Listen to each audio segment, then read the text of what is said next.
இகழ்தலையும் புகழ்தலையும் ஒரு முகமாய் கருதும்படி செவி உரைத்த முத்துக்குமரன் நீ வறுமையையும் வளமையையும் சமநிலையை உணரும்படி மதி கொடுத்த செல்வக்குமரன் தடை 100 வந்தாலும் செயல் வெற்றியாக்கி தரும் தாராள குணம் கொண்டவன் நீ வலை வீசும் அறிவுக்கு தொலைவானவானாகி மாறாது அருள் செய்பவன் தீராத காதலோடு திருவடியை தொழுபவர்க்கு திரவியமே தருகின்றவன்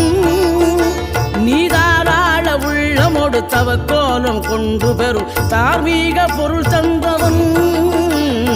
தார்மீக பொருள் தந்தவன் ஆறுபடை வீடும் அருள் வழங்கும் முருகா அருகே நீ ஓடோடிவா மூவிரண்டு முகம் சொலிக்க 2 கரங்கள்